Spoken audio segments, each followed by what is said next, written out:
Hey, this is Steve taking a early morning jab at editing this lost tape from last year. Just about a year ago, Jeff and I sat down to talk about the predictions and suggestions we made to Atari in 2008 about how they could improve their future. And in 2024, we sat down to evaluate it. And now in 2025, I'm publishing this lost tape. It was lost because if you noticed, we cheaped out and we only recorded with one camera and it made the quality not that great. But I listened to the audio and I think the discussion is kind of fun. So I added a few little bits here or there and I want to put it out as is. And that's why it's a lost tape, because it's not up to the quality we would like, but I still think it has an interesting conversation. So here goes. Atari predictions from 2008. How did we do? Hey, Jeff. Hey, Steve. You know, we're in our never-ending final season of Into the Vertical Blank. Season 7 that goes on forever. Yes, I know. And in Season 7, we're actually going to look back at Season 0, or season, actually, probably -12. Season -12. Actually, season -10, as I think about it. Into the vertical blank, generation Atari. Into the vertical blank. 10 years before we started Into the Vertical Blank, we actually started our first podcast about Atari. It just didn't last very long. No. And we had a website called 8bitrocket.com, and on that website, which was a website we created, I think we talked about this before. It was Retro Hell, and then it became Retro Hello, which is Retro Hell, and then it became 8bitrocket.com, and that's where we did a bunch of indie game development there. But on that same blog, we spent a lot of time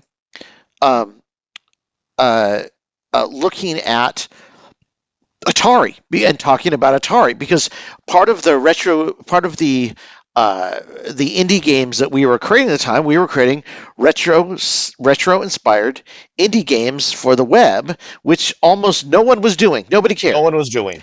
We even came up with our own name for them, which was Post Retro, which then I think they became Retro Evolved. Someone decided that was better, which is probably better. But my point is, nobody was doing it, and nobody was talking about it. And I'm going to say nobody. I mean literally nobody. Yeah, I mean, it was like yelling into like a canyon. Yeah, there were no echo coming back. There was another guy who had a website that was doing some similar stuff. So it's not nobody. Nobody was talking about it, meaning that almost not like today where there are 1,000, 2,000, 10,000 retro channels on YouTube. Right. There was no one talking about retro. There was AtariAge.com, but on Atari Age, and there's Classic Gamer, yeah. Atari Age, though, was like it kind of is now, but a little bit, but even more strict. They really didn't care what the Infogrames Atari was doing at all. No, not at all. In fact, actually, not until this year. Well, yeah, and I think there was even more of a reason, because a lot of the people that were really big on Atari Age were people that had been ripped off by Infogrames, including Kurt Vendel. So no one would really. Everything was about, honestly, sort of. There was some homebrew, and it was about talking about the past, and we actually wanted to figure out what the new Atari could do to continue, because they were really not doing anything. I mean, it was really bad. So we came up with 5 different stories about what we believed Atari could do to resurrect themselves. And I thought it might be fun after 16 years to look back and see how well we did. Yes. Were any of our ideas worthwhile? So this is the site right here. And what I said was, in October 2000. Well, you mean if you're watching on video, this is the site. If you're watching on video, the site is right here that we're sharing. It says, how well did we predict Atari's future? Project Save Atari, October 2008. So in October 2008, almost 16 years ago, we embarked on a quest to save Atari. The Atari IP was languishing under Infogrames at the time, and they seemed to have no idea what to do with it, and that lasted another 10 years, by the way. Actually, no, that lasted another 13 years. Since we had a semi-successful indie game blog at the time, which 8-Bit Rock was actually semi-successful. We had a lot of people that Yeah, would we had a come lot of people when coming. because had a lot of tutorials about how to program, Yeah. and a lot of people pretty much tutorials were what people came for. And I think you'll see that on YouTube now too. Like Yes. if you How teach to. people how to do something, how to's, they will come to it. Which is what led us to write a couple books too. Um, Right. So we had a semi-successful indie game blog at the time named 8bitrocket.com, and we decided that we would try to save Atari by brainstorming ideas for the various IP centered around the then hot web game market. So you'll notice in here, there's some of the ideas have like a kind of like a viral web game, angle to them, Right. because we were I think we were also trying to for the audience of people that were coming to read the tutorials, we got to give them a reason why we were talking about Atari, because at the time you had to give people a reason. Right. Now, if you're talking about in the history of the web, I want to say, like, this was right on the edge of Web 2.0. Yeah. I know that people like to say Web 3.0 is crypto, so 4.0 to me, if it ever gets defined, is possibly, all this content, AI content generation. This is 3 or 4 webs ago. Yeah, no, I think you'll share that Web 3.0 includes AI. Yeah, I So know. it's crypto plus AI. I think this is Web 1.0. This is heart of Web 1.0. This is 1.0, right. There is some social media at the time. Twitter existed, I think, or was just about to exist. Facebook existed. I know it existed because we went to our high school reunion just before Yeah. this, and then people were like, "Why aren't you on Facebook?" I'm like, "I don't know what that is," and it's on Facebook. But but it wasn't. It was social media for old people still. Right. It wasn't I mean, social media for kids. yes, it was not what it is today at all. Okay, so here's part one. Introduction, October 19th, 2008. Anyone who follows the game industry closely knows a few facts about the name Atari. And I want you to see how accurate these are. Okay. Atari, as an actual company, was shot in the stomach in 1984 by Warner executive Steve Ross, and then died a slow and painful death over the next 20 or so years. Atari was split into two companies at the time: Atari Games, the coin division, and Atari Corp, the consumer division.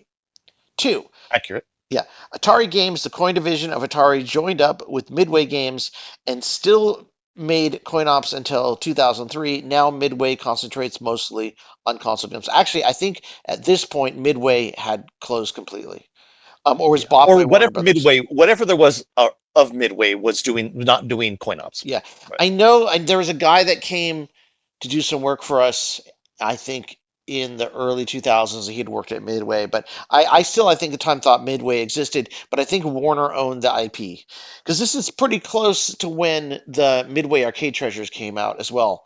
So I think Right. that was the time. Okay. Anyway, Atari Corp, the consumer products part of Atari, limped through several new platforms, ST Lynx Jaguar, and finally flatlined in 1996. Hasbro bought the Atari properties in 1988 and launched a series. 1998. In Oh, 1998. oh, sorry. Hasbro bought the Atari properties in 1998 and launched a series of lukewarm reimaginings of old Atari games.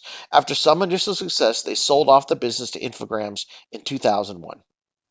In 2002, Infogrames spun off a subsidiary named Atari to fend off the backlash against all things French in the USA after the September 11th attacks and France's attitude toward the US military response.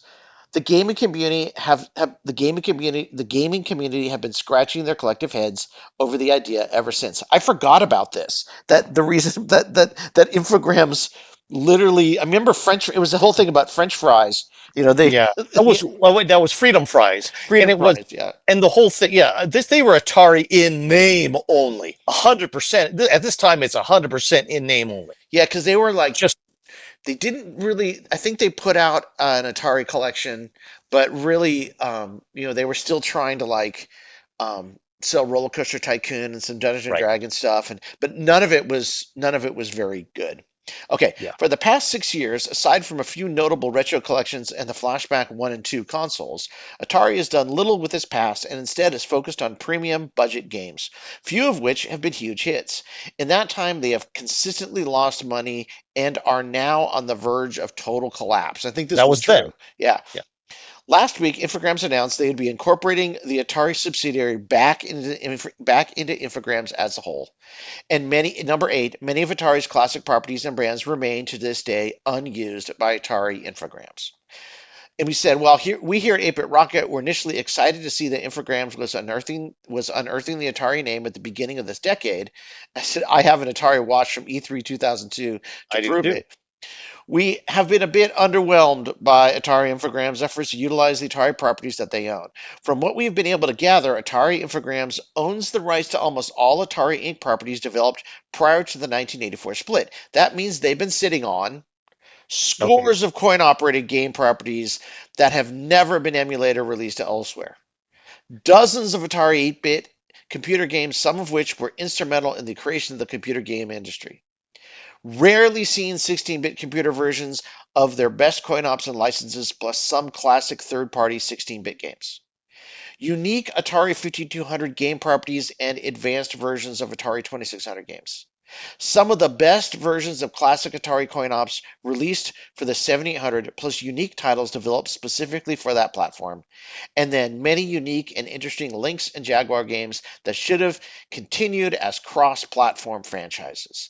And then we continue on to what we're going to do this week, which is with that weekend in October 2008, was come up with a bunch of stories where we talk about these things. So that's what we did. So what's your assessment of this? Because we went back and then assessed these things. After reading through that, I'd say the current Atari has basically done something with all of this except the 16-bit games and the ST, which is still a huge gap to me that needs to be fulfilled. Right. And then my assessment is all of this was true in 2008. The state of Atari back then made me ill. Also, no one was talking about this, like I said before. There were almost zero blogs, almost no videos on YouTube, and certainly no podcasts. There was Atari Age, but for the most part, Atari Age did not acknowledge the new Atari, mostly because some of the main contributors there at the time, like Kurt Vendel, had been screwed by Infogrames, which is true. The Flashback 2, for instance, should have been the first step in a new era, but instead was a flashpoint for where the new Atari used fans as gristle to exploit the IP instead of finding natural ways to honor it and the fans at the same time. And I kind of feel like that's exactly what Infogrames did. That's exactly what they did. Okay, part 2. Yeah, why don't you go ahead? You want to read? I have control here, but go ahead. Why don't you read? But I haven't. Okay, I have my own control. Okay. Part 2: Top 10 Atari 2600 games that could have been franchises. It's from October 19th, 2000. We wrote this on October 19th, 2008. Let's see how accurate this is.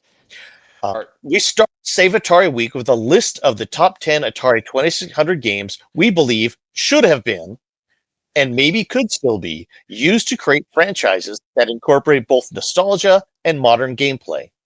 Out of all the games created for the Atari 2600, only one, Pitfall, has been mined for a franchise on modern platforms, and it has not been treated very well. However, there are many games for Atari 2600 that should have lived on as franchise brands far beyond the death of the platform.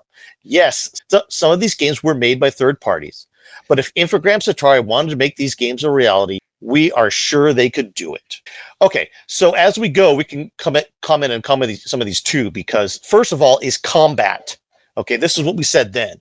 At its core, the combat cartridge was all about multiplayer action.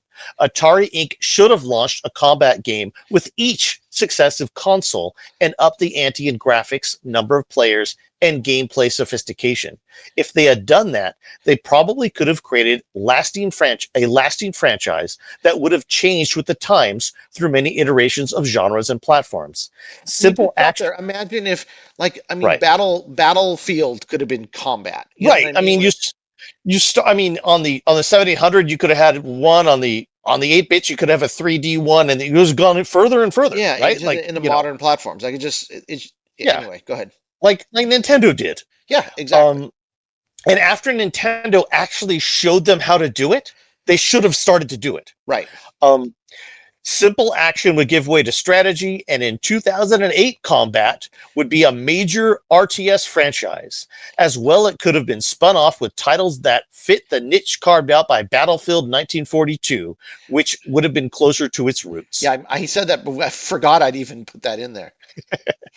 Okay, the next one we have is Demon Attack. Now, we know this isn't by Atari, but this is what we said back then. This single-screen shooter from Magic could have easily leapt to new platforms by extending the game, first with multiple levels and weapons, then to the action of a scrolling shooter. In 2008, Demon Attack should be talked about in the same hallowed voices as R-Type and 1941. Etc. Now, Activision owns this one, which No, creates a Activision problem. does not own this. Remember, we talked to Paul Nuriman, okay. who told us that that's actually not. He's pretty sure that that's not true. Okay, you're right. You're right. At VCF SoCal, Paul Nuriman told us he's pretty sure that Activision does not own any of the Magic games. Oh, it was a handshake deal for He Activision. didn't want us to say anything about it. He just wanted us to say. Remember? Okay. He didn't want any details. He just Got it. Okay, Street Racer and Night Driver. The action of driving up the screen in Street Racer could easily have been extended to a Spy Hunter-like combat, then to pseudo 3D of Outrun, then real 3D of Midtown Madness, and finally to the emergent world of Grand Theft Auto. Similarly, pseudo 3D driving of Night Driver should have been developed into the leading game in the Midnight Club genre of dark neon underground racers. right. I guess I understood what those were at the time. I don't even remember those. I don't even remember Midnight Club now, but Midnight Club is a franchise on the Microsoft platform, 360 Xbox. Sure. Okay, Keystone Capers. In Activision's Keystone Capers, the player runs through a scrolling department store, evading obstacles in pursuit of a criminal. The game was extremely well done for the time, yet too simple to keep players' attention for very long. However, the platform action of the game could have been extended far beyond its roots as a simple chase game. The character of the policeman and the robber should have been developed further onto other platforms, while keeping the simple idea of the chase to the end. In 2008, this should be Activision's Sonic or Mario series, with new entries for each successive platform incorporating new technology and gameplay patterns while retaining the classic battle between good and evil. now I do think this is somewhat what so I'd say this is somewhat what Audacity is doing with their Atari 2600 game, right? Right. It's sort of like an update to Keystone Capers with their next game as well. But I was thinking, but this wasn't supposed to be Atari 2600 game. They should have been one on the 5200, the NES, etc. I mean, really, if you think of the scrolling at Keystone Capers, it is the genesis of like a Super Mario Brothers. Right. And the jumping is done really well too, with the correct type of jumping. Yep, it's great actually. The game is pretty thin though. The game's thin, but the action is done perfectly for that sort of 8-bit physics, Right. Which were extended later further, but it's perfect for its time. Space War. The original Space War was a 2-player space combat game that relied heavily on physics. As more powerful platforms arose, Space War should have moved to them. First to better graphics with more players, then to a galaxy domination style theme like Star Control. In 2008, Space War could be the dominant strategic space warfare series on the market, but you would always have the option to let the players drop into Space War mode, where you could battle with the spaceship for some good 2D action. Well, you would be like a player on play, like a multiplayer game. And the thing is, this did happen in multiple games, but just not with the Space War name. Like, why didn't they do it? Like, they should have done it. Exactly. And no real 2D games, that would be the indie scene. Sure, yeah. That's what I was thinking, I guess. Okay, Yar's Revenge. In Yar's Revenge, the Zorlon cannon must be destroyed by the player Yar. Is that really you are Yar? I don't know. I don't know if I was right about that. By the player by shooting through the moving shield that protects it. This was a fine way to start the series, but this sci-fi shooter should have had a history that went far beyond this simple concept. While the action of shooting through moving walls could have been retained through the series, Yar needed to land and take. So let's say your player needed to land and take a humanoid form for further adventures. While each game could have ended with the destruction of the Zorlon cannon. The getting there would have moved to a more Metroid-style game, where in the final scene it would have been revealed that the Yar, or the player, was not in fact Atari president Ray Kazar, with his name spelled backwards, but instead a very pissed off version of VCS programmer Carla Meninsky, responsible for Dodgem and Wargame. No, I don't know what that was about. Whatever, that was good. Now, the thing is, Yar's Revenge got Yar's Return, but of course, and there was a really weird Yar's Revenge for the PlayStation 2, or what was it for? But, There or was one that Windows? Atari made one for Windows, but it wasn't. I think it wasn't very good, or maybe it was good, but it was weird. But it never, of course, there are minor attempts, but never what you're talking about. Yeah, yeah, and I don't know. Maybe the guys who worked on it, they worked on it really hard. I don't know. I don't think it was. I think it strayed so far from the concept that it wasn't recognizable. Now, I know we've talked about a bunch of I know we talked about a bunch of Activision games. Here's another one. Now, we do realize that Activision is not Atari. Right. But these are good franchises that were unique games on the 2600 that somebody needed to do this with, and nobody did. So, River Raid. I think the Atari now, who's buying up companies and seemingly doing really well. I believe it's Night Dive that's putting out the Dark Forces game, and that's destined to be a huge hit. Right. Their remake of Dark Forces. So Atari, to me, they may be the most interesting game company that exists right now. I know. So, to me, so the fact that maybe they can get River Raid and remake it. Anyway, go ahead. In 2008 there wasn't a chance, but now maybe. Yeah, now maybe. This is by far River Raid. This is by far means Steve, but also like this too, favorite game on the 2600. Activision did attempt to make a version for the Atari 8-bit computers, but it did not add very much. Commodore 64 too, and Commodore 64 and a few others. Right? It didn't add anything though. It just added prettier graphics. A little bit, and like there was an edge to fly up, and there was a few more graphics. And there was like a balloon, and you're right. There were some other things that you could. It was a little bit. It was a little bit. This game needed to go 16-bit with slightly up and back perspective that would have given the visuals more depth. It needed a good story to explain why you're raiding the 256 screen River of No Return. Subsequent games should have gone 3D, but kept the game action oriented to the not too sim-like. There's simply no reason why I can buy an action flight sim named Heat Seeker in 2008, but I can't get one named River Raid. No reason at all. Right. Outlaw was basically a game in which multiple people shot at each other with guns and hid behind obstacles, some of which were destructible.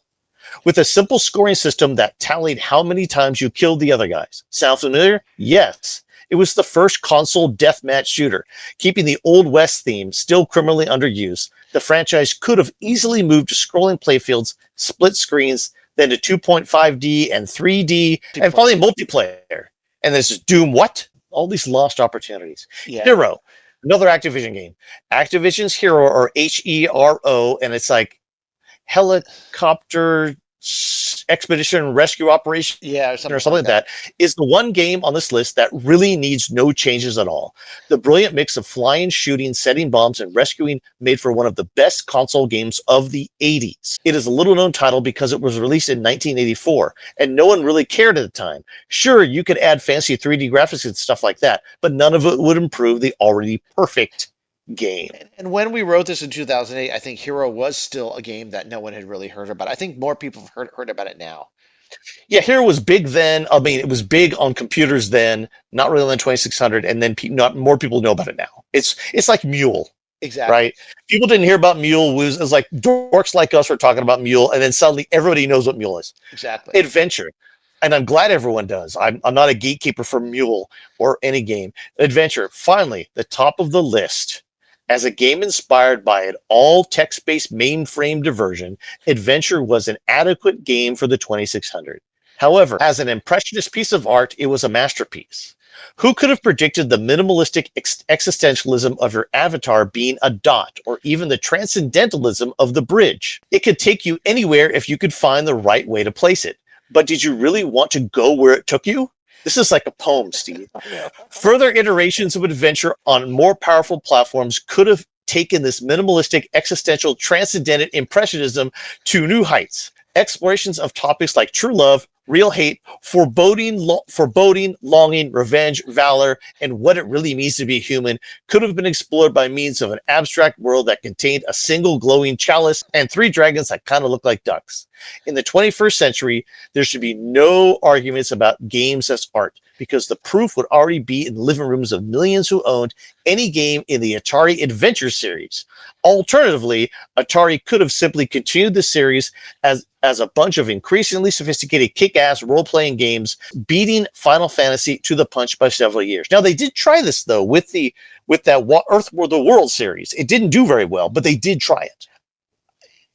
Yeah, but okay, sure, they did, right? They never finished it. They never gave away the last prize, and they just kind of gave up on it. And they didn't call it Adventure, too. Yeah, it's kind of bullshit. I mean, it's like it's the same thing. It's like, sure, maybe, but they literally did. Plus, they let Todd Fry take a ton of drugs and make those games, and honestly, that's what you're dealing with. Okay, those games have stuff hidden in little corners of the rule book, and I mean they should be fun to play, but they're so hard and so weird. There's your games as art, though. They're literally your games as art. Okay, it's the mind of Todd Fry on several substances. Is Todd Fry, right? Todd Fry did those. They're pretty amazing. So. Yeah, I'm pretty sure. But yeah, no, they're not what I mean. I mean, like, take the D&D aspect and keep it going. But you're right. I guess with the Air World and not Air World, but Fire World. But they didn't. But the Trammell non-gaming company didn't do anything with them, and neither does anyone after that either. Someone just took the drool-encrusted dagger or whatever it was, melted it down, and sold it for ST disk drives or something like that. Yeah, I'll say my one comment about this is Space War from 2024. Space War and Adventure, because I said the other stuff. Space War and Adventure are good games for a full digital eclipse treatment. So, like, I'd love to see that. While Combat, Outlaw, Street Racer, and Night Driver would be really good recharge games. A lot of potential here, and while our predictions for the exact games were off, the concept was very sound. That's what I think. I mentioned here that Atari 50 didn't necessarily take all of these, but I think they did do a Combat, and there's a Yars Return. There is an Adventure 2 out there by Homebrew, but I think Atari officially like recognizes it now. So there's some Homebrew. Some of these have been done. The Atari 50 does a great job with six Atari properties too, making new games. So, Atari Mania, the game, not the site, is pretty good, but it's so hard. So that things are happening now. Like, definitely these things have happened. More than back then, for sure.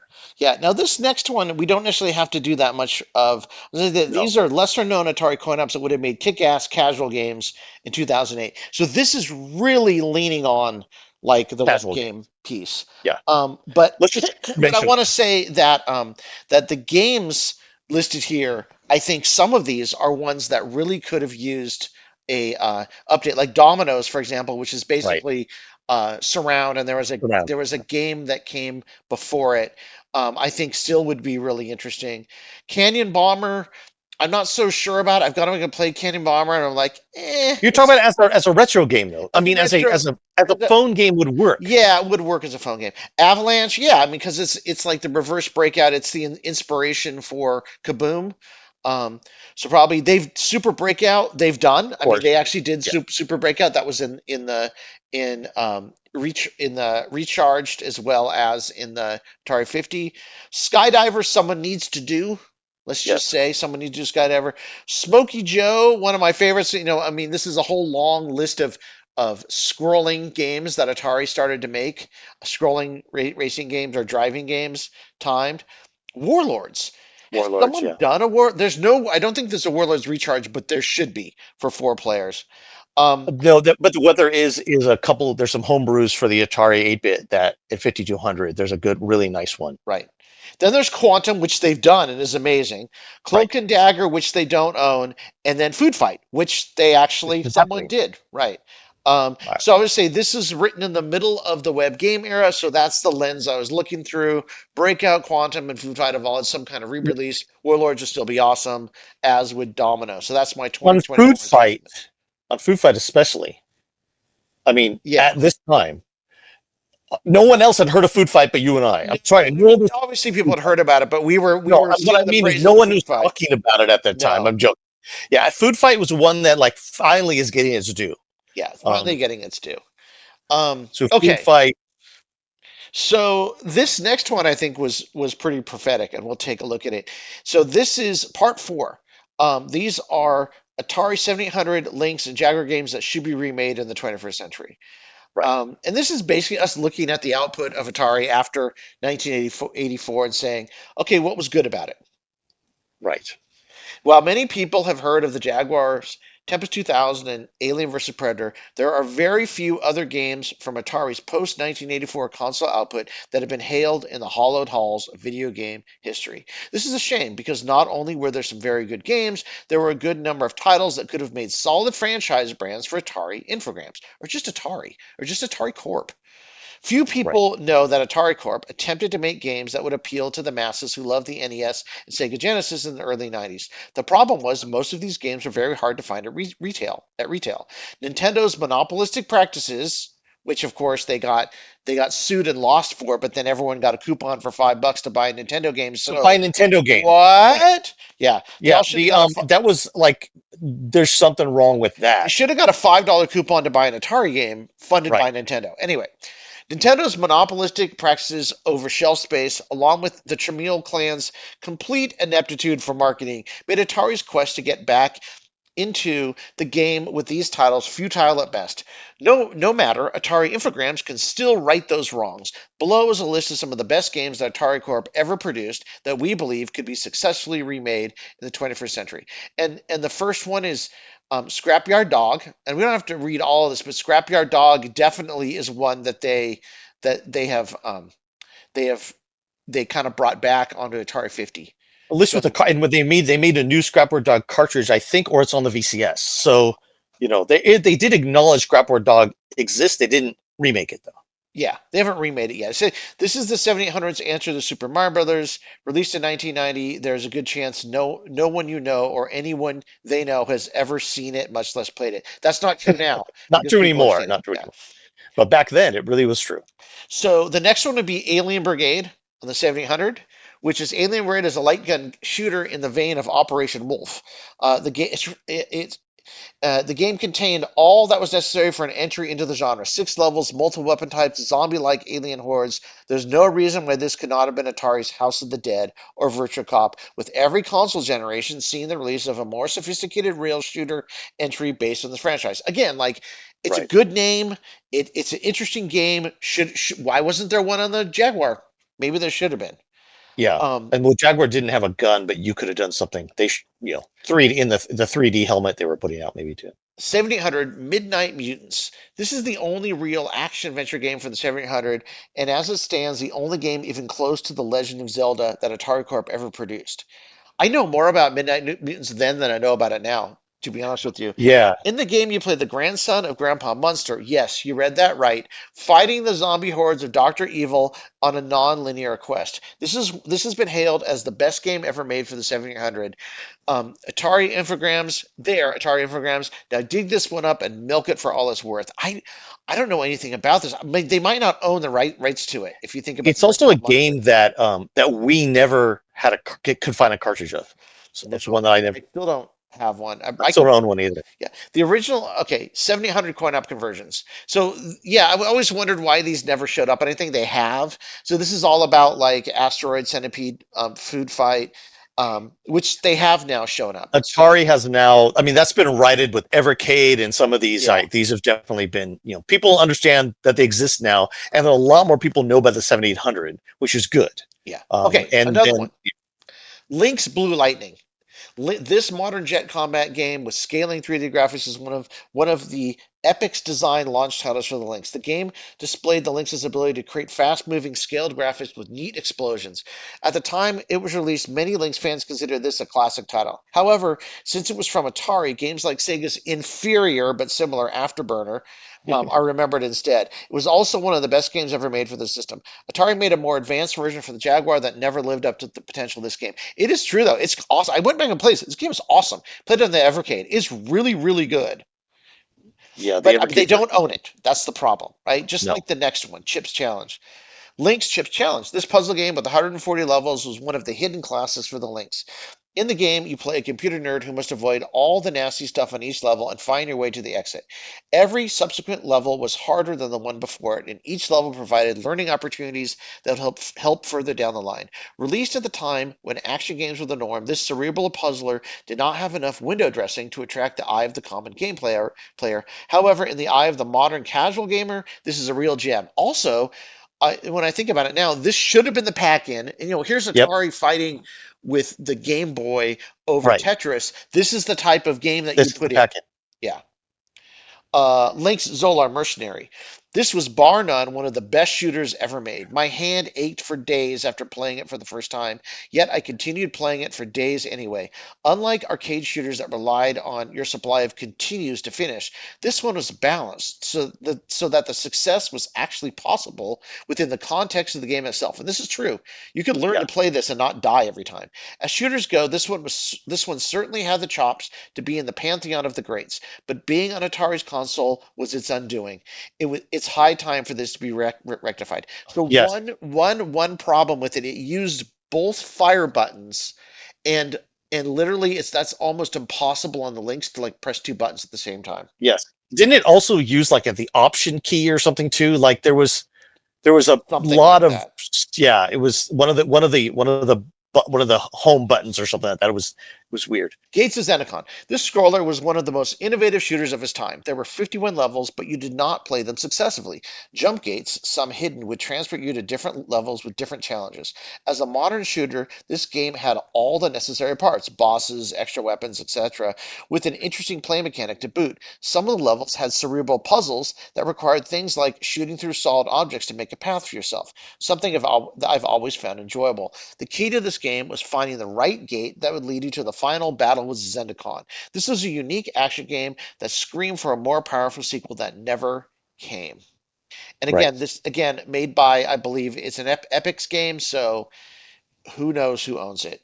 But Atari Right. doesn't own it, but they should try to get the rights back. But if I were Epic's dealing with any type of Atari, I would still make them pay through the nose for anything because they really, really got screwed on the Lynx. Okay, Warbirds. Warbirds was a World War I flight game for the Lynx that still stands as one of the better handheld flight sims ever made. The scaling graphics created a sense of depth and altitude that was unlike any portable flight sim that came before it.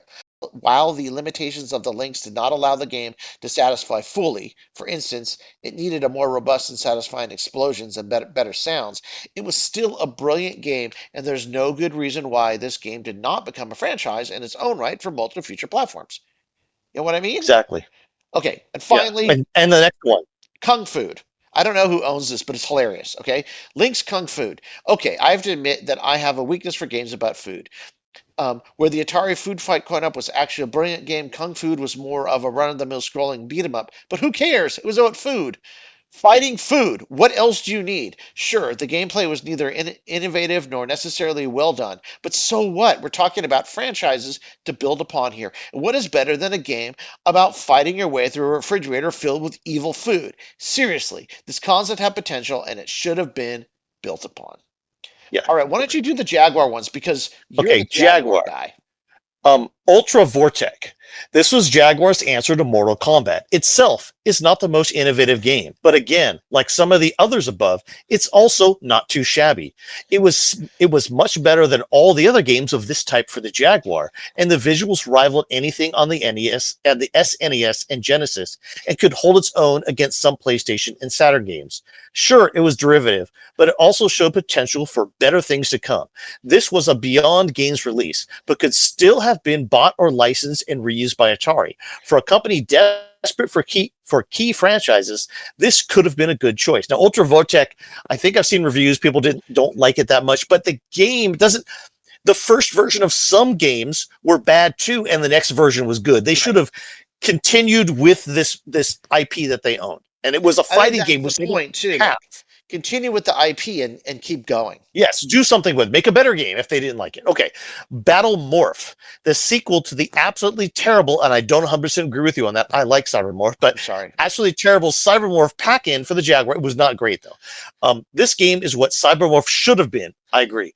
With the Jaguar, Atari was still trying to make a niche with these morphing games using basic 3D shaded graphics, and this time showed what they were trying to accomplish. For the Jaguar platform, Battle Morph was the embodiment of its potential as a very early 3D gaming platform. If this had been released in 1993, it would have been a great game. However, it came out in 1995, far too late for it to make any kind of splash in the gaming world. Still, the Morph series, as an Atari-owned franchise, should have been further tested on subsequent platforms. Yeah, I don't know why I can't say that word, but we're getting there. You can leave it all my messes up. It doesn't matter. Jaguar, Iron Soldier. This was probably the best game for the Jaguar at the time and one of the best mech games ever made. It was universally hailed as a good game from any venue that had the guts to print a positive review of a Jaguar game. I want to stop there. I didn't know that much about reviews. Actually, there were magazines that did print positive reviews of Jaguar games. It wasn't the I had considered the reviews being the problem. But I'll be honest with you, it wasn't the reviews. It wasn't the reviews at all. It was the fact that that Atari didn't give them. I'm sorry, my computer has got a problem with the battery just about to run out. So wait a second. Yeah. Wait a second. The problem the problem was that Atari did not give. Stopped sending the magazines all the materials to review. So they made it hard for the magazines. Like the magazines would rely on the game companies sending them like video and screenshots and stuff and make it really easy. Because a lot of those mid 90s magazines are they're like review mills. They're just basically like spitting out as many reviews. They just if you sent them promo stuff and swag and gave them a review and a copy, they would play it and they would actually have a chance to review it. Yeah, they didn't necessarily it went in the pile. Yeah, they didn't necessarily give you a good review. There's a couple places. No. Yeah, I'm not saying that they cheated, but you needed to make it easy, and Atari had to give them a reason to review your game. Yeah, right. Yeah, okay. Atari stopped making it easy for people to review your stuff, and that's a problem. You've got to give people an easy way to review your stuff. So okay, Iron Soldier. One of the things that made this game great were the amazingly satisfying explosions. Yep, but the mech gameplay is not too shabby either. If you could choose just one game from this list to resuscitate, this one would be a winner. Right, and they own that one too. Is it on Atari 50th? So my assessment in 2024 is we're still right about this, but Atari hasn't done enough with it. So we were right about Scrapyard Dog and Warbirds, and that's about it. And some of them they can't do, but I think this is still their next move. This is something they need to do, 100%. So, okay. So part 5 is about. This is actually about 8-bit computer games. For some reason, I got the wrong title here. Yeah, you just named it wrong. So we don't have to read all these because we've been doing 8-bit computer games over Let's just name them. Let's just name them. The ones on our list are Star Raiders. Okay. Star Raiders? Excalibur. Star Raiders. This is on the 400 Mini as Star Raiders 2. Not this exact game, but they probably will bring it out in some way for you to play it on a 400. It's because of the controls, I think. Okay.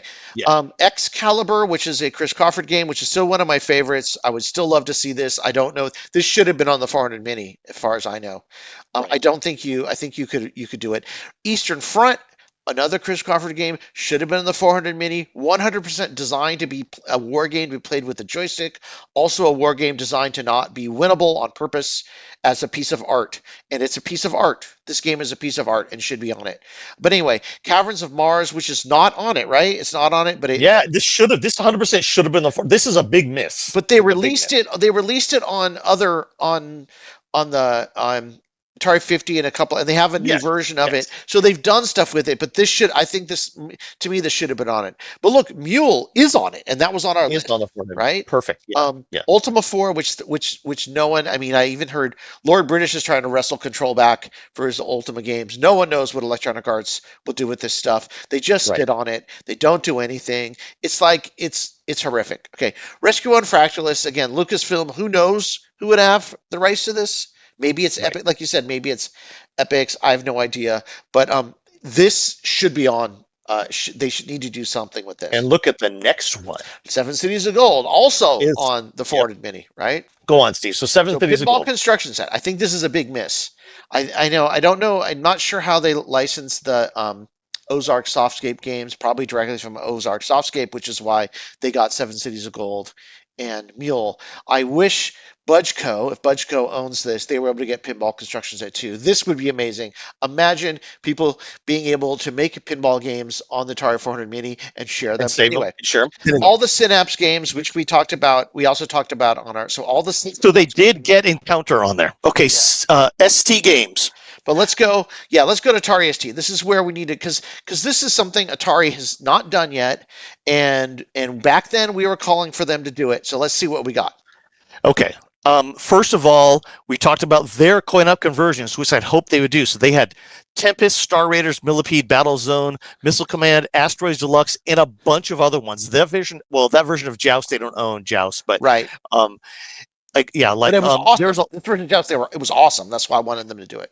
it was a really good version of Joust. Oids, which is a fantastic Atari ST game, kind of like, I guess it's kind of like Thrust, but it's a little bit different, much different. Part Asteroids, part Gravatar, part Lunar Lander, Right. part Choplifter.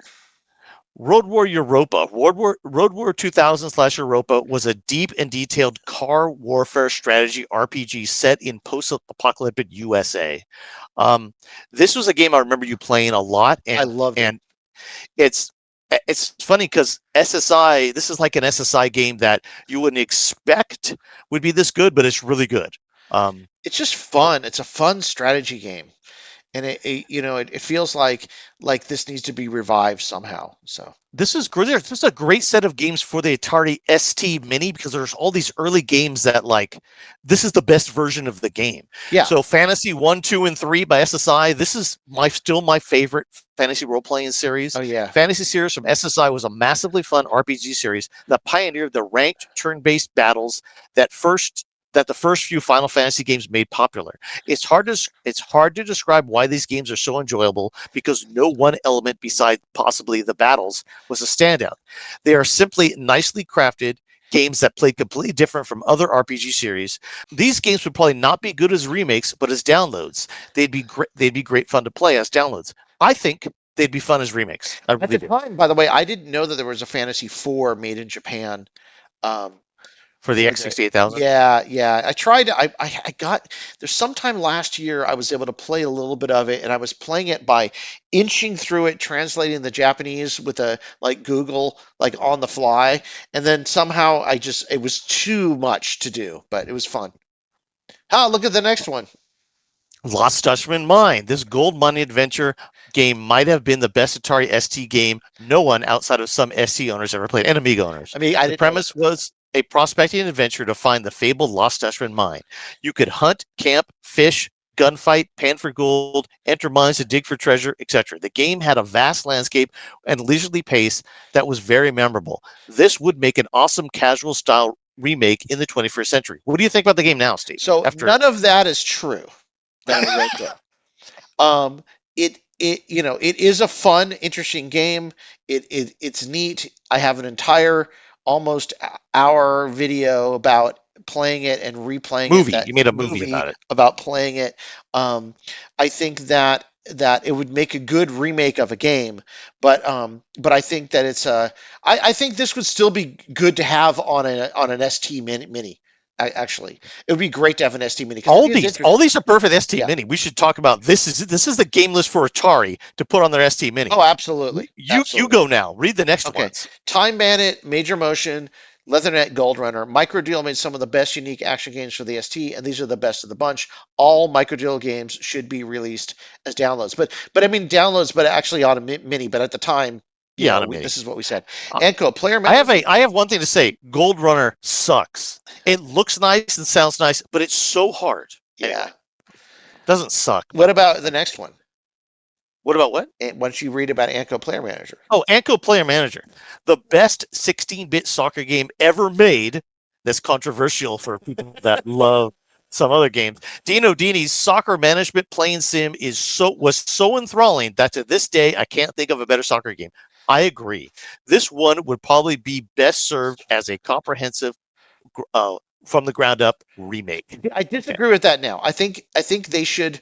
So the reason why Dino Player Manager was so interesting was the fact that you played a player coach, and you played in the game. You also managed the team, and it was really great.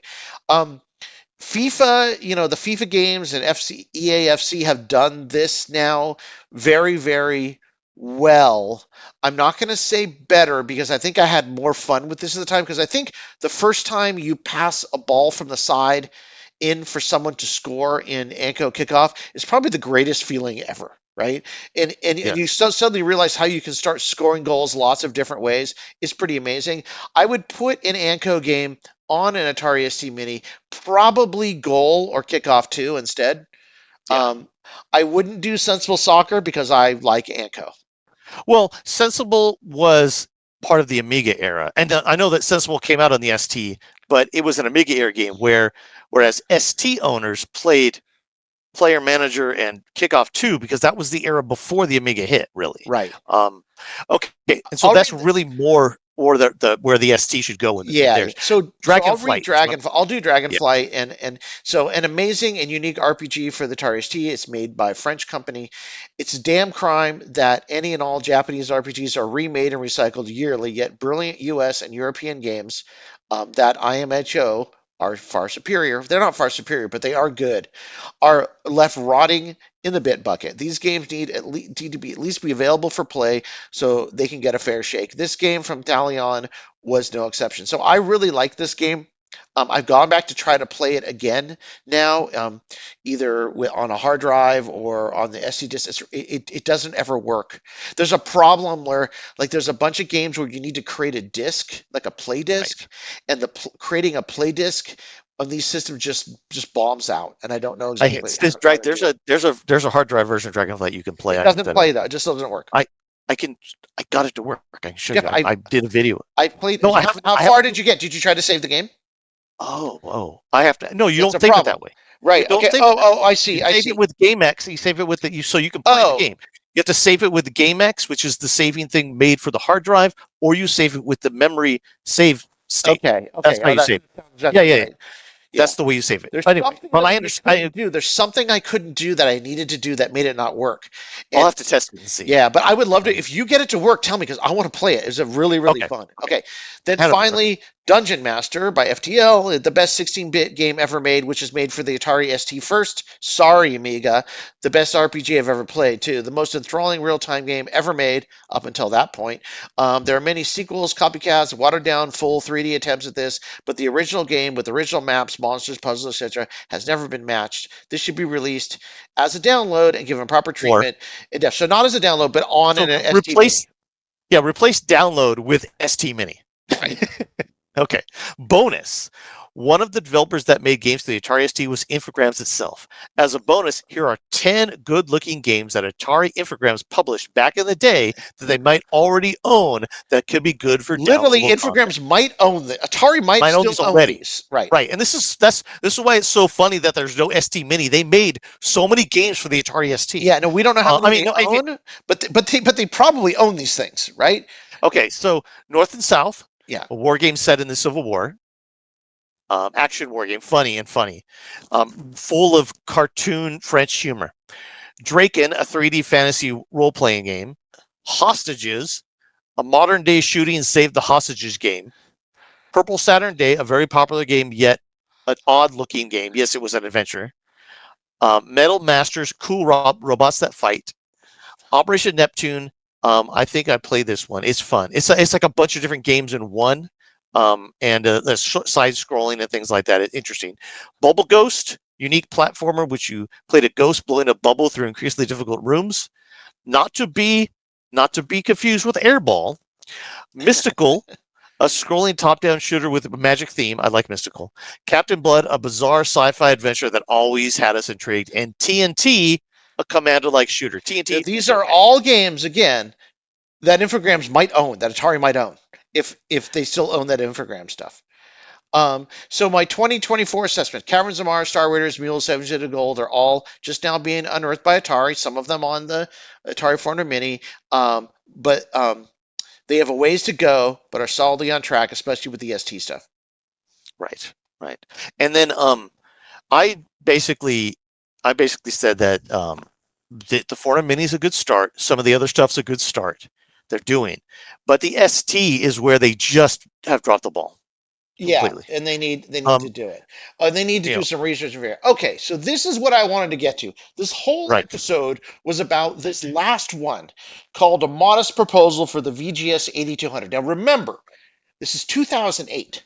No one has even had an inkling that there would be any sort of retro console ever made. All right, they didn't exist.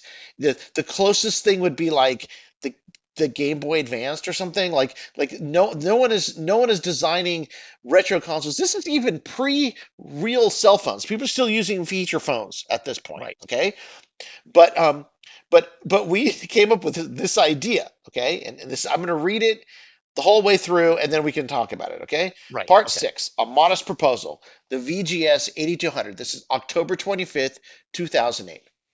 We have been writing articles all week about the properties that Atari Infogrames most likely owns from their old Atari Inc., Atari Corp. Holdings, or could license from third parties that we believe they could develop into products in the 21st century. We talked about Atari's 2600 games, coin-op games, console games, 8 and 16-bit games that we feel would make amazing remakes or downloadable games. All of this has been fun and interesting, but what does it lead to? What do we think Atari Infogrames should do with any of this? Do we have any kind of final recommendation that would sum all of this up and give some sort of path to the future? Why, of course we do. Here it is. We believe that Atari Infogrames should create a new game console. Pause for spit take. Well, actually, two consoles. Pause for chair falling over. Now, before you click away in disgust, believing we might be totally insane, please hear us out. Then you will at least know we are insane. Here is a quick diagram of what we think would be really cool and serve to fulfill all of our Atari dreams.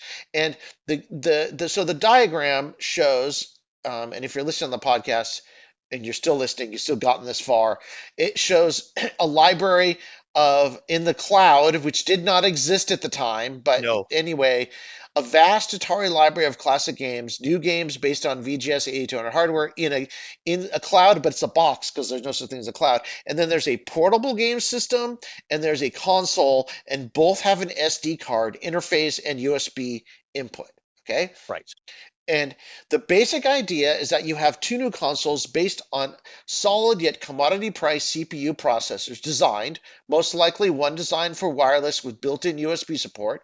One console would be a wireless handheld, the VGS 8200P, and the other would be a set-top box, the VGS 8200. Each console would be a Linux kernel with a custom GUI built on top of it.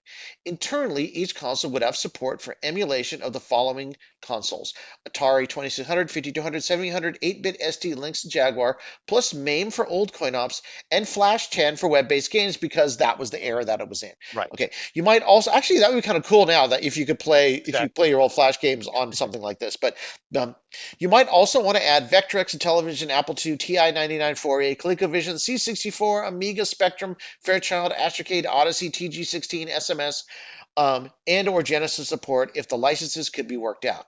Anyway, the idea would be to make as many of the original games for these platforms, either owned by Atari or licensed from third parties, available for download.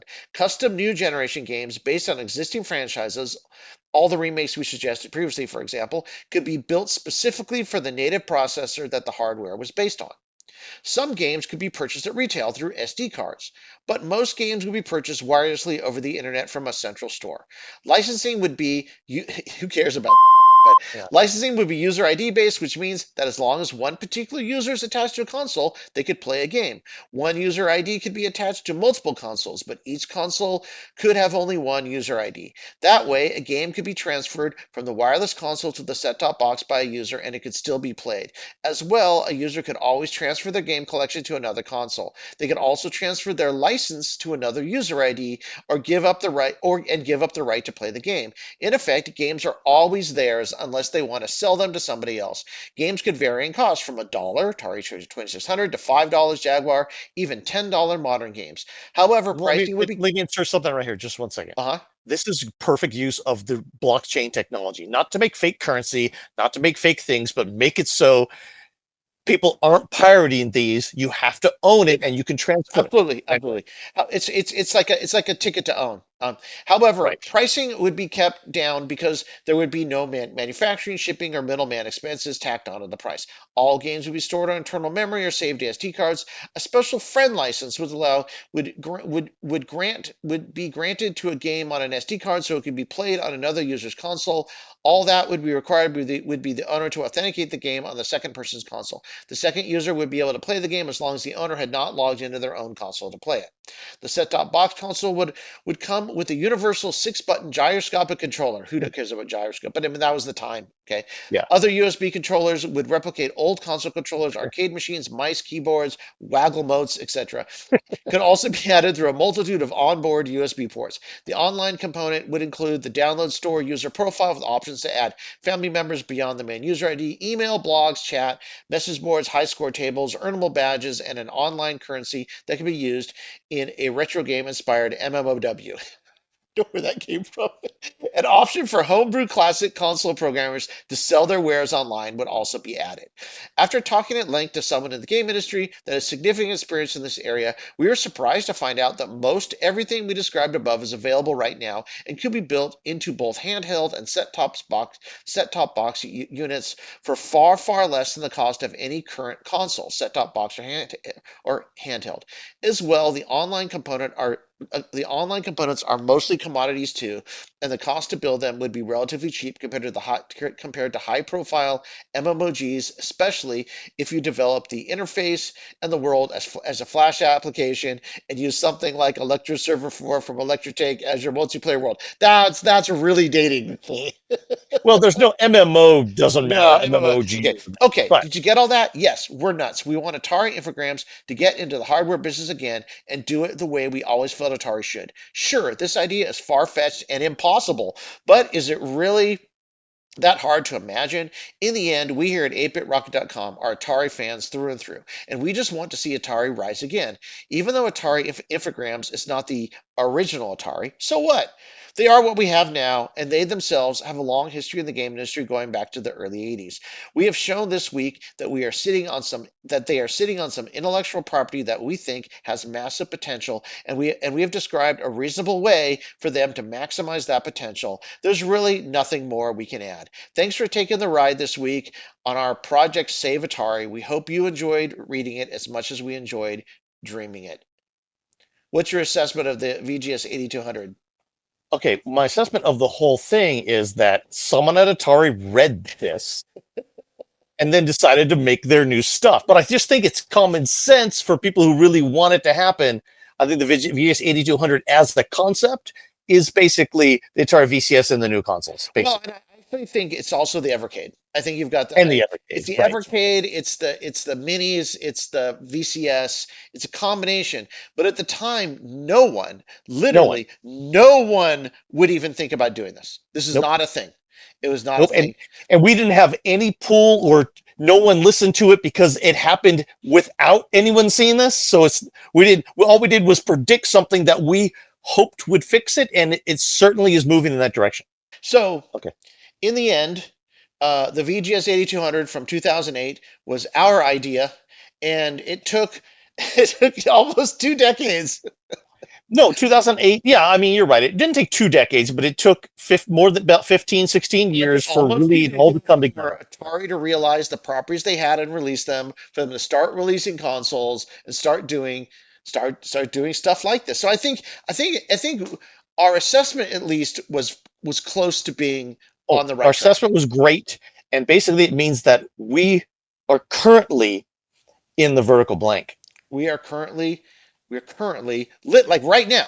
The fact, Right now. fact that Atari 400 Mini is going to come out, our last podcast was about that. There's Atari's making new cartridges for their old consoles. I Right. mean, we live in a crazy time. It's crazy. I think other, only Nintendo has the ability to treat their history the way Atari is treating their history now. And I think even Atari's doing a better job than Nintendo has. What actually caught up though was the cheap, the inexpensive of the hardware.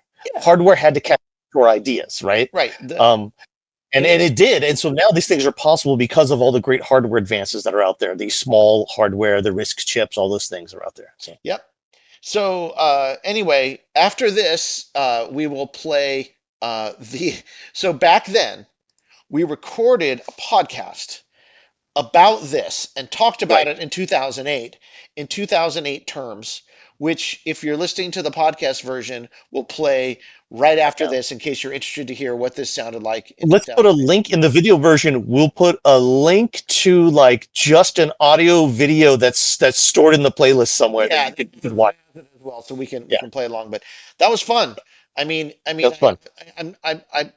Part of me is like, we predicted it, but we really didn't. But we did. I think we predicted it. I think we still have some pretty good ideas about what Atari should do. I think we predicted it. I think we did. Let's just take credit for it. We predicted it. Take credit. We predicted it. Okay. Cool. Anyway, okay. Where predictions came from, Jeff? Where they came from the vertical blank. That's right. The predictions came from the vertical blank. So this is Steve. It's a little bit later in the morning. Obviously, it's lighter outside. I've been editing this for hours now. And this is that podcast that we talked about from 2008, our first ever, or maybe first or second ever Atari podcast. Here it is in its 2008 RAW format. Okay, here we are with 8-Bit Rocket Podcast number 11. Drivecast number 3. It's actually Drivecast number 3, since this seems to be the time when we're able to do it. Sorry, the sound quality might not be the best. We'll see what we can do about that. But here we are. We're in the midst of an exciting week. We've been doing the Save Atari week, which we're going to talk about a little bit, and then we're also going to talk about some news and other projects. And then next week we'll get back to actual Game Storm again. Seems like that does work fine. And we actually got some email from some people on Flash Game License this week that are using Game Storm for their own, brainstorming for games, which is cool. Yeah, that's exactly what it's for. It's designed to spur game ideas and have fun with, and just when you're stuck, go there and do it. It's not supposed to be, a game that gets sponsored a billion times. It's supposed to be something fun to use for developers. So anyway, we're in the midst of Atari Week, or Save Atari Week, and the idea behind Save Atari Week is that we, being huge Atari fans at 8-Bit Rocket, always been huge Atari fans, but we've been frustrated with Atari Infogrames, only not because they haven't done a fairly good job in the past of re-releasing Atari 2600 games and some coin-op games for emulation, but that's pretty much all they've done. So they will take, like, Missile Command, for example, which is on the iPhone, and it's a great version of Missile Command.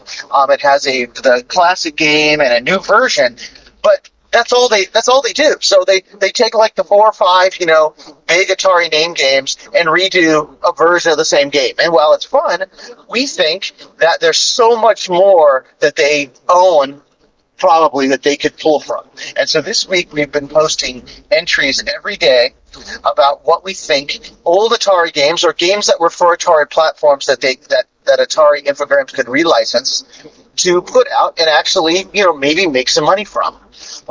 So we started out the week with the Atari 2600, and we talked about games that we thought should have been franchise games. And the top of our list was Adventure. And Jeff, I think you had some stuff to say about Adventure, so why don't you... First thing I want to say is I wouldn't stop our frustration at Atari being with just the Infogrames Atari.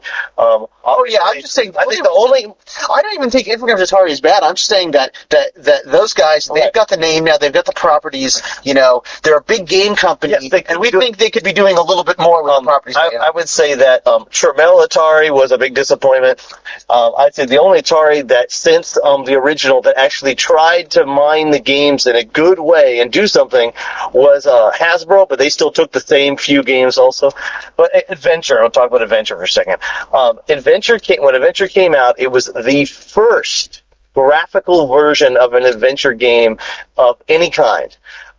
There were a few games on computers, the Apple II and some of the other early computers, that were kind of close, but they came after, since Adventure was 1979. And obviously there were mainframe games and there were text-based games, lots of adventure games, but Adventure should have become a franchise. Atari should have made Adventure 2 when they were run by Warner. Yeah, no, they did do the Sword Quest games, but they did. My problem with Sword Quest was it was a totally different property. We're thinking along the lines of you got to make people come back to what they originally liked, and that's why I thought Adventure 2 or Adventure, you're just basically using the name Adventure to continue that. So now Infogrames, if they really wanted to mine the Atari properties, could make Adventure 2. It could just be a line of adventure games for the PC or the Xbox 360 or the PlayStation 3 or whatever. Exactly. They own the property. They own the property. Call it Adventure. Use the graphics, the awesome graphics from that box as your logo, and make people remember that and use it. Make a game similar, but make it the same game. Make Adventure. Make it kick-ass 3D version of the original Adventure stuck inside it, but do something with it. All they're doing is using the effing Matrix. Anyway. I know. Okay. So, next game. Well, also on that list, we said things. There was stuff like Night Driver and Street Racer. This was a list of things that Atari owned. Yar's Revenge. I mentioned Yar's Revenge. I thought Yar's Revenge would have been a great sci-fi series. Kind of like Metroid. That Nintendo used, because Atari would go and they'd make Yar's Revenge, which actually was a really fun game. That was their kind of version of Star Castle. But you got to remember, a lot of these Nintendo games started out. I mean, the first version of Mario was Donkey Kong. It was just a regular, standard single screen arcade game. But they were able to take that, property and make Mario do all sorts of stuff. And why couldn't Atari do the exact same thing? Why weren't they taking the things that they built, and I'm not talking about the asteroids, the missile commands, the battle zones, because those have been remade over and over, but the problem with their remakes is they've always basically been the same thing, kind of warmed over and done a little bit better. I think Battlezone did a little bit better, but I'm talking about, take the idea of Yar's Revenge, and sure, the basic idea of that game was shooting through moving walls. So then take that to a game where people shoot through walls, and basically use your they did go and they would make comic books for their games, but I mean they needed to make the games in comic books, not the other way around. I think that Yar's Revenge is a good example. There's some other ones that I've been thinking of, that Night Driver. Yeah, Night Driver, a series of Night Driver games could now rival what's that? It's Midnight, Midnight Club, or maybe what's the one where you crash? What am I thinking of? Burnout. Burnout 3. Night Driver 3, where you're driving in the middle of the night and you're trying to make big crashes. It's the same game. I know. It's funny about it, but see, a lot of those properties are never used for anything. They just let them drop. They dried them up and did nothing with them. And also, we're out of those games, but obviously there's something to be said for an entire series of emulated packs of the Atari 800, the Atari 5200, the Atari 700 games that they just are sitting on. They don't know what they are. I'm surprised that. I know. We'll get to that in a sec. We'll get to this. Let's take a couple of the games from the 2600, Combat and Outlaw. They both basically the same thing. They're both death matches. But those again never used. I know Combat. There was a Combat. Combat right now could be a 3D World War II shooter. Yeah, and then my only thing is that those properties were so well known, and then nothing was done. Now I know that Atari Infogrames made a version of Combat. Okay. Yeah, there are a few. But that's not what I'm talking about. I'm talking about taking the exact same game and rewriting it. What I'm talking about is doing like a Nintendo or Sega did by like just taking like Namco did. They took Pac-Man and made Pac-Man World. They made a bunch of different games. I'm not talking about the exact same game on a new platform. I'm talking about taking these things and making them into franchises. Using what you have. Using what you have and using the intellectual property and the goodwill you build with gamers on top of it, and not to do the exact same thing. But anyway, your point, the 7800, the Jaguar, the Lynx, there was an entry about those. I used, for that one, I took a lot of games that no one had ever heard of before, because, the 7800 had some of the best coin-op conversions ever of the Atari games. But again, that kind of goes back to Atari Infogrames. They can do that anyway. They do redo Centipede right, left, and What about Food Fight, though? yeah. What about Food Fight? Food Fight was an awesome game. There are two versions of Food Fight ever made that I know of. One on the Atari 800 for the XE game system. For not the 800, obviously it's for the 65 XE, and one for the 7800. 700 version by GCC, absolutely the best coin-op conversion ever for an Atari console. Yeah, almost I agree. identical, except for how you choose your level. Does not let you choose an ice cream cone at the beginning for some reason, but it makes you choose a number. Besides that, it is absolutely fantastic. What happened? Where's Food Fight 2? Why can't Food Fight be a deathmatch game now? I couldn't. Well, the whole idea. I was also went at Food Fight, and also there was a game for the Lynx called Kung Fu. Kung and Fu. Kung Fu was not a good game. Okay, I'll give you that. The idea. The idea of fighting with food. Atari had two games where you fought with food. I think they might have been. There was Jawbreaker. There's some other games that involved food. Okay, but the point was, okay, so they're building a franchise on fighting food or fighting with food. Just go with it. Do something with it. Just do something with it. Don't just let it, fester and die. Do something with those, those ideas. Maybe it's not the most fantastic, but for the 7800, there were some neat games. The Alien Brigade was a shooter. If you go back and play it now, you'll go, but at the time it was made, it was like, okay, so maybe Alien Brigade wasn't the biggest, game of the 700. It came out in 1992. The system died at the same year, but so what? Make another version, continue with the idea. It doesn't just have to die because the system itself died. There also was a game for the 700 called Scrapyard Dog, which was a scrolling, it was Super Mario Brothers. a Super Mario Brothers game. It hardly got released, but when you play it, it's got some of the tenets of kind of frustration with the 7800. You couldn't save.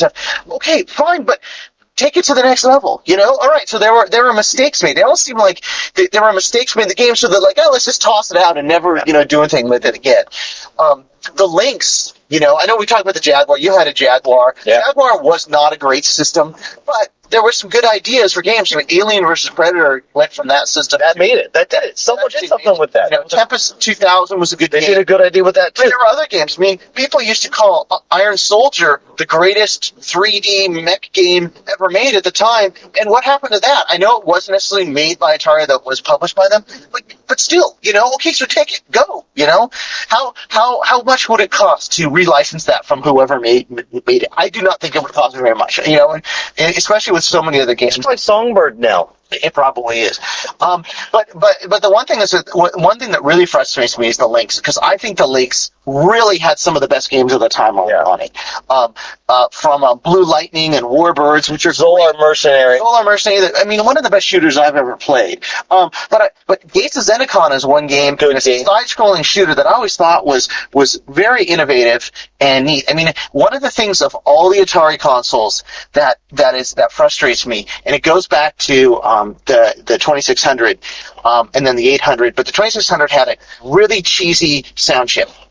It could make great sound and make a good amount of classic sounds that you heard, but it was terrible.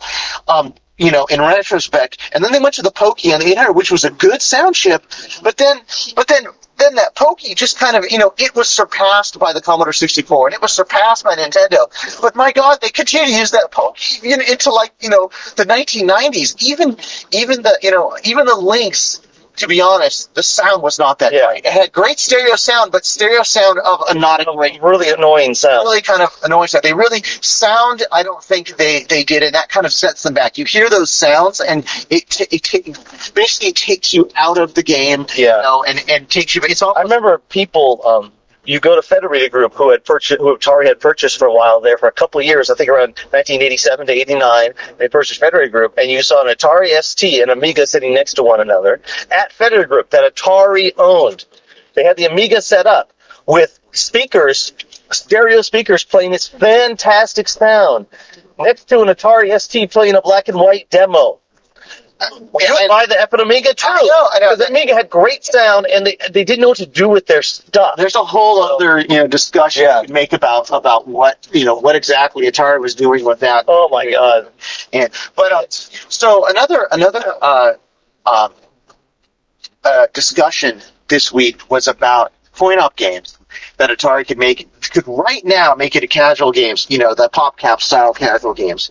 And Food Fight was one of them, because I really think that's part of it. But there was another game there that was also made by GCC, which is the company that actually built the 7800 and made a bunch of games for it, and built Food Fight, which is one of our favorite games.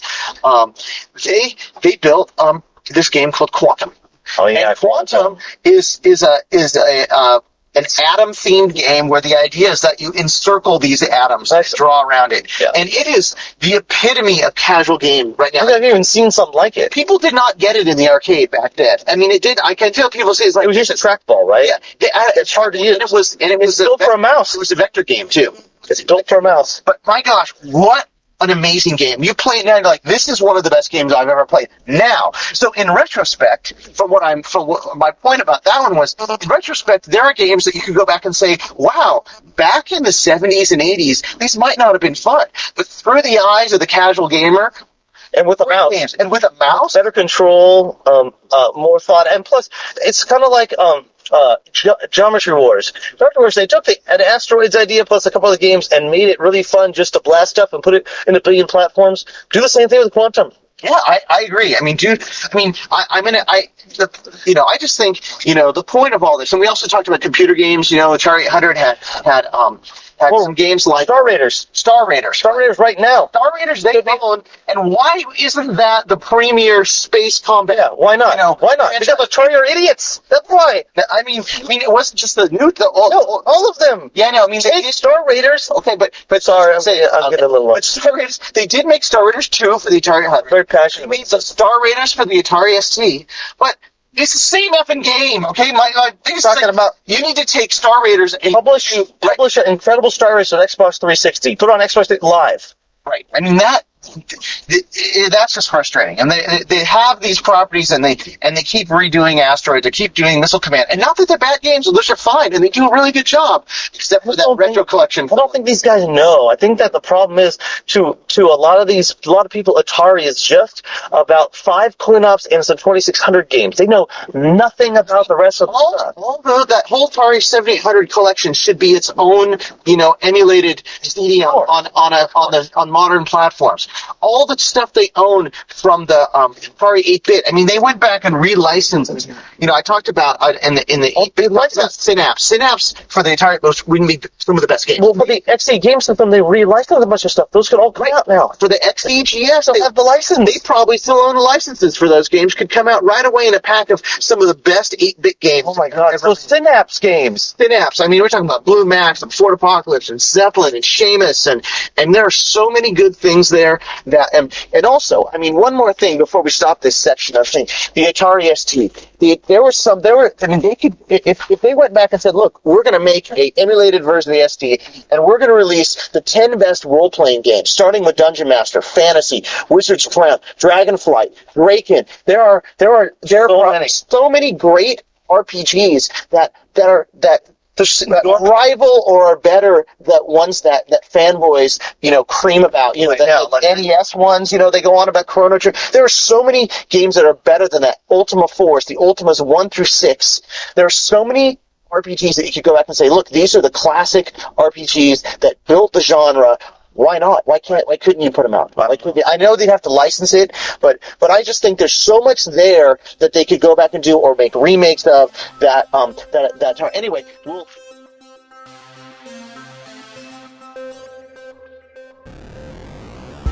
We were children of the Silicon Revolution, an X generation conscripted to fight the console and home computer wars. a product of an analog 70s childhood, we came of digital age in the 80s, believing we could affect the world 8 bits at a time. Armed with joysticks, full-stroke keyboards, Jolt Cola, and MTV haircuts, we proceeded into the vertical blank. There, we stayed up late at night, devising incantations from D&D rulebooks and beginners' all-purpose symbolic instruction code. Video games were the match, and programming was the fuse, as the infinite possibilities of the digital world exploded into the internet age to come. We are Generation Atari. Into the vertical blank.